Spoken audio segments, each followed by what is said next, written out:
The space shuttle surprise? In a workshop filled with the scent of sawdust and modeling clay, Arlo stood before a massive, lumpy mound of gray earth.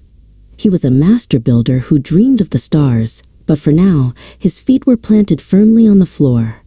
He rolled up his sleeves, ready to turn this heavy pile into something that could soar. Arlo worked through the night, his hands moving with practiced grace. He smoothed the sides of the clay, pulling and pinching until a sleek fuselage began to emerge. He hummed a tune that sounded like the whistle of the wind, imagining the silence of the vacuum waiting for him far above the clouds.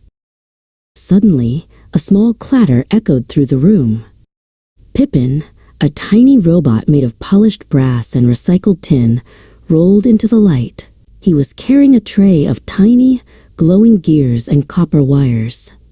Pippin wasn't just a helper. He was the keeper of the little things that made Arlo's creations feel alive. Together, the duo began the delicate work of attaching the shuttle's wings.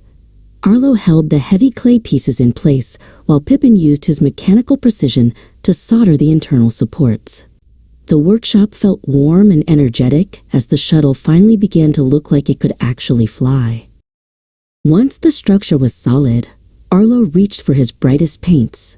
He chose a brilliant white for the body and a deep, fiery orange for the trim.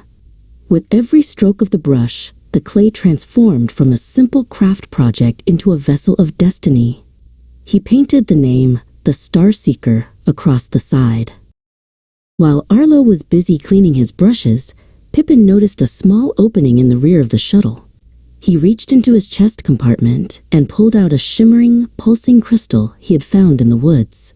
He carefully tucked it deep inside the engine block, where Arlo wouldn't see it. Arlo stepped back to admire their handiwork.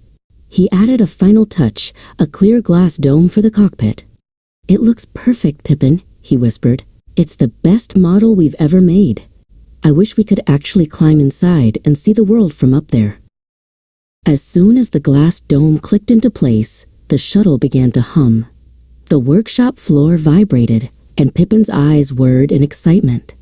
The clay wasn't just clay anymore.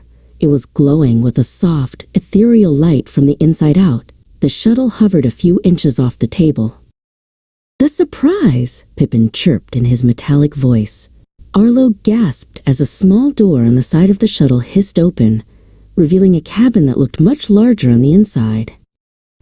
Without a second thought, Arlo grabbed Pippin, and they scrambled up the tiny ladder, bucking themselves into the clay-molded seats. With a sudden, silent burst of power, the Starseeker shot upward. It didn't break the roof. It simply passed through it like a ghost through a wall. Arlo and Pippin pressed their faces against the glass, watching as the workshop shrank and the vast, beautiful curve of the earth rose to meet them.